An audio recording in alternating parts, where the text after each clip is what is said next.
Good morning बच्चों, कैसे हैं आप सब। हम लोगों ने 2 वीडियो में 2 चैप्टर पढ़कर कंप्लीट कर लिया है ना। मेरे ख्याल से आप लोगों को समझ में भी आ गया होगा। आज हम आगे अगला चैप्टर पढ़ेंगे। आज हम अगला चैप्टर पार्ट 2.2 पढ़ेंगे, है ना, जिसका नाम है जनतंत्र का जन्म। ठीक है, इसके कवि हैं रामधारी सिंह दिनकर, है ना। जनतंत्र, जनतंत्र कहने का अर्थ है, जन का अर्थ है जनता, है ना, और तंत्र का अर्थ है शासन, है ना। इसका अर्थ हो जाएगा जनता के शासन का जन्म। ठीक है, अब इस पाठ को, इस कविता को पढ़ने से पहले हम रामधारी सिंह दिनकर के जीवन परिचय को देख लेते हैं। आधुनिक युग के वीर के श्रेष्ठ कवि के रूप में स्थापित रामधारी सिंह दिनकर का जन्म 23 सितंबर 1908 को बिहार के मुंगेर जिले के सिमरिया घाट में हुआ था। वे बिहार विश्वविद्यालय में हिंदी के प्राध्यापक व विभागाध्यक्ष रहे। उन्होंने भारत सरकार के हिंदी सलाहकार 1965 से 1971 तक के रूप में भी कार्य किया। वे छायावादोत्तर कवियों में पहली पीढ़ी के माने जाते हैं। उनकी कविताओं में ओज, आक्रोश व क्रांति की पुकार है। उन्हें राष्ट्र कवि भी कहा जाता है। इनकी प्रमुख कृतियां हैं, है ना, जैसे कुरुक्षेत्र, रश्मिरथी, संस्कृति के 4 अध्याय, परशुराम की प्रतीक्षा, आत्मजयी व उर्वशी आदि रही हैं। उन्हें अपनी रचनाओं के लिए साहित्य अकादमी पुरस्कार व भारतीय ज्ञानपीठ पुरस्कार प्रदान किया गया। उन्हें पद्म विभूषण की उपाधि से भी अलंकृत किया गया। ठीक है, अब हम आगे देखते हैं। सदियों की ठंडी बुझी राख सुगबुगा उठी, मिट्टी सोने का ताज पहन इठलाती है। दोरा समय के रथ का घर घर नाद सुनो, सिंहासन खाली करो कि जनता आती है। यहाँ कवि ने, है ना, इस पाठ के माध्यम से, इस कविता में कवि ने जनता को शासन तंत्र सौंपने की बात कही है। ठीक है बच्चों, आप लोगों को पता है ना कि हमारा भारत, है ना, कई वर्षों तक अंग्रेजों का गुलाम था। ठीक है, अंग्रेज भारतीयों पर बहुत जुल्म व अत्याचार करते थे और हमारे भारतवासी चुपचाप सहन करते थे, है ना। लेकिन भारतीय जनता उनके जुल्मों और अत्याचारों से परेशान हो गई। ठीक है, और वे अंग्रेजों को मार हटाना चाहती थी, वे अंग्रेजों को यहाँ से भगाना चाहती थी, है ना। जनता क्या है, अंग्रेजों का विरोध करने लगी और जनता आक्रोश में उतर आई। ठीक है, जनता चाहती थी कि जनता का शासन हो, है ना, जनतंत्र की स्थापना हो। ठीक है, इस पाठ के माध्यम से कवि ने जनता को शासन सौंपने की बात कही है। ठीक है, और यह कविता रामधारी सिंह दिनकर ने 1950 में लिखी थी, है ना, जब हमारा संविधान लागू हुआ था। ठीक है, अब हम इसका अर्थ देख लेते हैं। सदियों की ठंडी बुझी, सदियों मतलब क्या हो जाएगा, कई वर्षों, है ना। ठंडी बुझी, ठंडी बुझी कहने का अर्थ है ठंडा हो जाना, बुझ जाना, अर्थात शांत, है ना। सुगबुगा, सुगबुगा का अर्थ है सुलगना या प्रज्वलित होना। ताज का अर्थ है मुकुट। इठलाती का अर्थ है गर्व करना। राह का अर्थ है रास्ता। घर घर का अर्थ है घर घराती हुई, है ना। नाद का अर्थ है आवाज। ठीक है, अब हम इसका अर्थ देखते हैं। यहाँ कवि कहते हैं सदियों की ठंडी बुझी राख सुगबुगा उठी, है ना। कवि कहते हैं कि सदियों से, ठीक है, जो ठंडा या बुझ गया था जो राख, है ना, वह क्या है, जो शांत सी राख थी, वह सुगबुगा उठी, वह फिर से चिंगारी बन गया, है ना। सुगबुगा वह फिर से सुलग गया है, चिंगारी बन गया है ना। जैसे राख में थोड़ा सा भी अगर चिंगारी होता है ना, तो वह राख क्या होता है, पूरा अग्नि में परिवर्तित हो जाता है ना।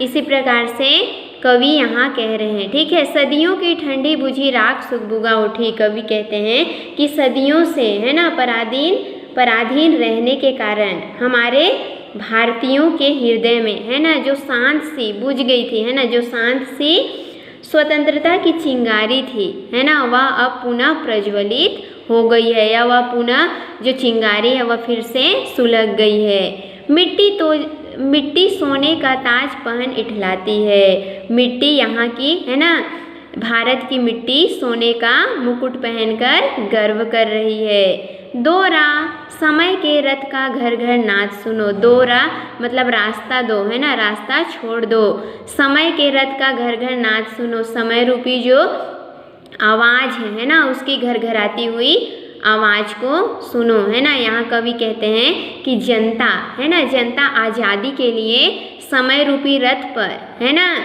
सवार होकर आ रही है। दोरा तुम उसका रास्ता छोड़ दो, तुम उसे रास्ता दो, है ना, उसके रास्ते में बाधक मत बनो।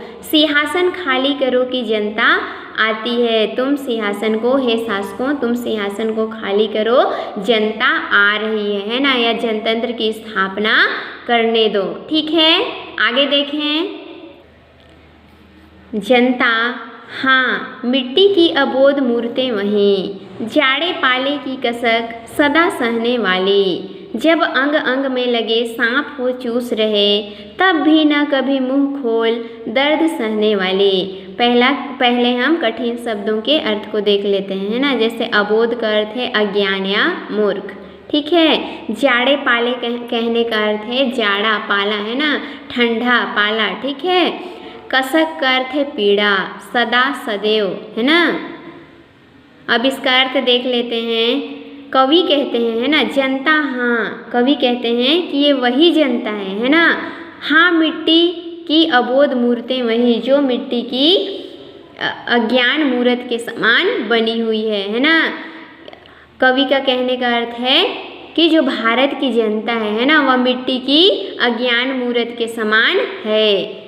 जाड़े पाले की कसक सदा सहने वाली, जिस प्रकार मिट्टी की जो मूर्त है ना, वह क्या है, ठंडा, गर्मी, बरसात सब कुछ बर्दाश्त कर लेता है ना, उसे कुछ एहसास नहीं होता है, ठीक है। वैसे जो हमारे भारत के लोग हैं, है ना, जो भारतीय जनता है, वह भी सब कुछ सहने वाली है, सदा सहने वाली, और हमेशा से अत्याचार और जुल्मों को सहने वाली है। जब अंग अंग में लगे सांप हो चूस रहे, कवि कहते हैं कि जब अंग्रेज, है ना, भारतीय जनता के अंगों को सांप के जैसे चूस रहे थे, है ना, वो या क्या है, उसके खून को चूस रहे थे, है ना, तब भी न कभी मुंह खोल दर्द सहने वाली, तब भी जनता ने, भारतीय जनता ने कभी अपना मुंह नहीं खोला। वह सदैव से दुखों को या दर्द को या अत्याचारों को सहने वाली है, ठीक है। लेकिन अब भारतीय जो जनता है वह चाहती है कि ऐसे कुशासन से हमें आज़ादी मिले, है ना, और जनतंत्र की स्थापना हो, ठीक है। आगे देखें। जनता, हाँ, लंबी बड़ी जीभ की वही कसम। जनता सचमुच ही बड़ी वेदना सहती है, सो ठीक, मगर आखिर इस पर जनमत क्या है प्रश्न गूढ़। जनता इस पर क्या चाहती है ना। यहाँ वेदना का अर्थ है पीड़ा या दर्द, है ना। जनमत कहने का अर्थ है जनता का विचार, है ना। मत का अर्थ है विचार, ठीक है। गूढ़ का अर्थ है गंभीर, ठीक है। अब इसका अर्थ देख लेते हैं। जनता, हाँ, लंबी बड़ी जीभ की वही कसम। यहाँ कवि कहते हैं, है ना, कवि कहते हैं जनता, हाँ, कि यह वही जनता है ना, लंबी बड़ी जीभ की वही कसम, जो सिंहासन पर बैठे, है ना, राजा महाराजाओं के प्रति पिता के समान श्रद्धा निष्ठा रखते हैं, और अपने राजाओं, शासकों के प्रति मर मिटने के लिए संकल्प और बड़ी बड़ी कस्में भी खा लेते हैं, ठीक है। जनता सचमुच ही बड़ी वेदना सहती है। जनता सचमुच ही सारी कष्टों और दुखों को सहने वाली होती हैं, सो ठीक, है ना। कवि कहते हैं कि ये सब तो ठीक है ना, मगर आखिर इस पर जनमत क्या है, परंतु जनता इस पर क्या विचार करती है ना।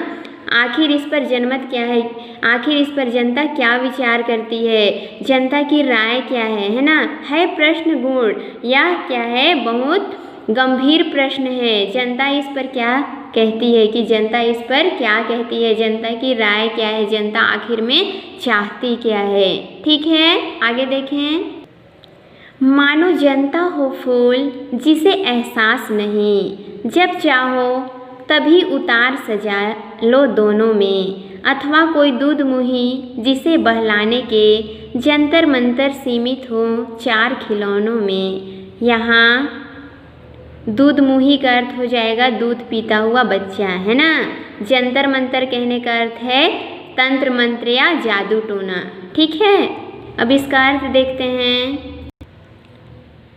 मानो जनता हो फूल जिसे एहसास नहीं, कवि कहते हैं कि जनता कोई फूल के जैसे नहीं है, है ना, जिसे कोई एहसास या कुछ एहसास नहीं होता है। ठीक है, जिस प्रकार फूल को तोड़कर, है ना, पौधे से अलग कर दिया जाता है, जब चाहे उसे थाल में सजा लिया जाता है, जब चाहे उसे थाल से उतार लिया जाता है ना। अथवा कोई दूध मुही जिसे बहलाने को, क्या है, जनता कोई दूध पीती हुई बच्ची नहीं है। ठीक है, जंतर मंतर सीमित हो चार खिलौने में, जिसे क्या है, कोई जादू टोना या जंतर मंतर या चार खिलौने देकर बहला लो। ठीक है, अब जनता इतनी भी सीधी साधी नहीं है, वह अपने अधिकारों को जानने लगी है, इसलिए वह अब गुलामी से आज़ादी चाहती है। ठीक है, आगे देखें। लेकिन होता भूडोल भवंडर उठते हैं, जनता जब कोपाकुल हो भ्रिकुटी चढ़ाती है। दो राह समय के रथ का घर घर नाद सुनो, सिंहासन खाली करो की जनता आती है। यहाँ भूडोल, है ना, भूडोल कहने का अर्थ है भूकंप। ठीक है, भवंडर, भवंडर का अर्थ है आंधी तूफान, है ना, हवा का गोल गोल घूमना। ठीक है, कोपाकुल कहने का अर्थ है क्रोध से व्याकुल। भ्रिकुटी, भ्रिकुटी का अर्थ है भवें, है ना, चढ़ाती हैं मतलब तानती हैं। दो राह, राह का अर्थ है रास्ता, नाद का अर्थ है आवाज़। ठीक है, अब इसका अर्थ देखते हैं। लेकिन होता भूडोल भवंडर उठते हैं, जनता जब कोपाकुल को भ्रिकुटी चढ़ाती है ना। यहाँ कवि कहते हैं कि जब, है ना, जनता कोपाकुल, है ना, मतलब क्रोध से जब व्याकुल हो जाती है ना, तो भ्रिकुटी चढ़ाती हैं, तो अपनी भवें तान कर, है ना, अपना विरोध भी कर सकती हैं। ठीक है, जनता जब कोपाकुल हो भ्रिकुटी चढ़ाती हैं, जनता जब क्रोध से व्याकुल हो जाती हैं, है ना, तब अपनी भवें तान कर विरोध भी दिखाती हैं। लेकिन होता भूडोल भवंडर उठते हैं, और उनके क्रोध से, है ना, इस धरती की भूमि जो है वह कांपने लगती है, धरती पर भूकंप आ जाता है ना, भवंडर उठते हैं और आंधी तूफान भी आने लगती है। दो राह समय के रथ का घर घर नाद सुनो, हे शासकों समय के परिवर्तन की आवाज़ सुनो, है ना, समय रूपी रथ की आवाज़ सुनो। सिंहासन खाली करो की जनता आती है, तुम सिंहासन को खाली करो, जनतंत्र की स्थापना करने दो। ठीक है, आगे देखें। हुंकारों से महलों की नींव उखड़ जाती, सांसों के बल से ताज हवा में उड़ता है। जनता की रोके राह समय में ताब कहाँ, वह जिधर चाहती काल उधर ही मुड़ता है। यहाँ हुंकारों का अर्थ है आवाज़ों, है ना, महलों का अर्थ है राजमहल, है ना, ताज का अर्थ है मुकुट, ताब का अर्थ है ताकत या शक्ति। ठीक है, काल का अर्थ है समय। अब हम इसका अर्थ देख लेते हैं। हुंकारों से महलों की नींव उखड़ जाती है ना, कवि कहते हैं कि हुंकारों, हुंकारों का अर्थ मैंने क्या बताया, आवाज़, है ना, यहाँ हो जाएगा जनता की आवाज़ से, है ना। कवि कहते हैं कि जनता की आवाज़ से महलों की नींव उखड़ जाती है, मतलब जो राजमहल है वह भी उखड़ जाता है, हिल जाता है ना, जनता में इतनी शक्ति है। ठीक है, हुंकारों से महलों की नींव उखड़ जाती है। कवि कहते हैं कि जनता की आवाज़ से राजमहल भी हिल जाते हैं। सांसों के बल से ताज हवा में उड़ता है, और जनता की जो सांसों का बल है ना, उससे क्या है, ताज हवा में जो राजा महाराजाओं का जो ताज है, मुकुट है, वह भी हवा में उड़ने लगता है, वह भी हिल जाता है। ठीक है। जनता की रोके राह समय में ताब कहाँ, और जनता के जो रास्ते को रोके, है ना, ऐसे समय में भी कोई ताकत नहीं है। यह समय भी जनता के रास्ते को नहीं रोक सकता है। वह जिधर चाहती काल उधर ही मुड़ता है। जनता जिधर चाहती है समय को उधर ही मोड़ सकती है ना। अर्थात जनता जैसा चाहेगी वैसा सत्ता परिवर्तन कर सकती है। ठीक है। आगे देखते हैं। अब्दों शताब्दों सहस्त्राब्द का अंधकार बीता, गवाक्ष अंबर के दहके जाते हैं। यह और नहीं कोई जनता के स्वप्न अजय, चीरते तिमिर का वक्ष उमड़ते जाते हैं। यहाँ अब्दों का अर्थ हो जाएगा वर्ष, है ना। शताब्दियों का अर्थ है सैकड़ों वर्ष। सहस्त्राब्द का अर्थ है हजारों वर्ष, है ना। गवाक्ष का अर्थ है खिड़की। अंबर का अर्थ है आसमान। दहके, दहके का अर्थ है दहकाना या चमका देना, है ना। यहाँ अजय का अर्थ है जीत। तिमिर का अर्थ है अंधकार। वक्ष का अर्थ है छाती या हृदय। ठीक है। इसका अर्थ देख लेते हैं। अब्दों शताब्दियों सहस्त्राब्द का अंधकार बीता। कवि कहते हैं कि वर्ष, है ना, सैकड़ों वर्ष और हजारों वर्षों का अंधकार बीता। जो गुलामी रूपी अंधकार था वह अब समाप्त होने को है। ठीक है। गवाक्ष अंबर के दहके जाते हैं। जनता आकाश की खिड़की में भी अपने प्रकाश से दहका सकती है ना। जनता जो है आकाश की खिड़की को भी अपनी रोशनी से या प्रकाश से चमका सकती है या दहका सकती है। यह और नहीं कोई जनता के स्वप्न अजय, क्योंकि यह सपना, है ना, जो स्वतंत्रता का सपना है वो जनता का ही है। यह और नहीं कोई, है ना। मतलब यहाँ क्या हो जाएगा, जो स्वतंत्रता के जो स्वप्न है ना, वो जनता की है। जीत के जो स्वप्न हैं वो जनता की ही है। चीरते तिमिर का वक्ष उमड़ते हैं।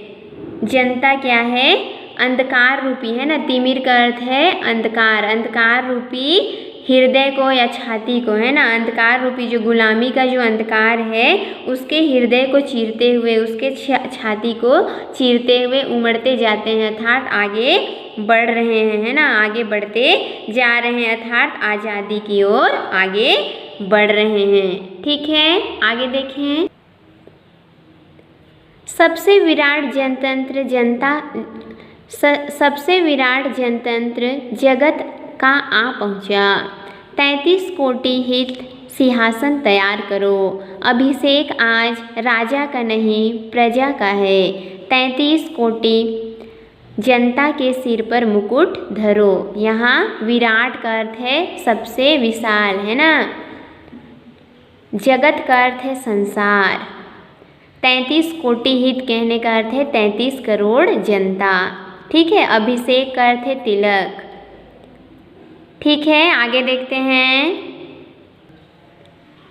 कवि कहते हैं, है ना, सबसे विराट जनतंत्र जगत का आ पहुँचा। कवि कहते हैं कि सबसे विशाल, है ना, जनतंत्र की स्थापना इस संसार में हो चुकी है ना। अर्थात जनतंत्र, जनता का विकास, जनता के शासन का विकास हो चुका है।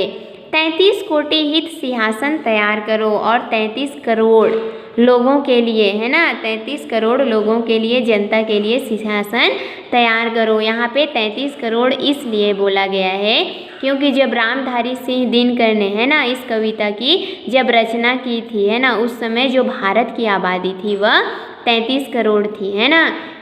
इसलिए यहाँ पे 33 करोड़ कहा गया है। ठीक है। अभिषेक आज राजा का नहीं प्रजा का है। आज अभिषेक जो तिलक है वह राजा का नहीं होगा, है ना। आज अभिषेक तिलक प्रजा की होने वाली है। 33 कोटि जनता के सिर पर मुकुट धरो और 33 करोड़ जनता के सिर पर मुकुट रखेंगे या पहनाए जाएंगे, है ना। अर्थात जनता का आज शासन होने वाला है। ठीक है, आगे देखते हैं। आरती लिए तू किसे ढूंढता है मूर्ख, मंदिरों राजप्रसादों में तहखानों में देवता कहीं सड़कों पर गिट्टी तोड़ रहे, देवता मिलेंगे खेतों में खलिहानों में। यहाँ मूर्ख का अर्थ है मूर्ख, है ना। राजप्रसादों कहने का अर्थ है राजमहलों। ठीक है, आगे अर्थ देखते हैं।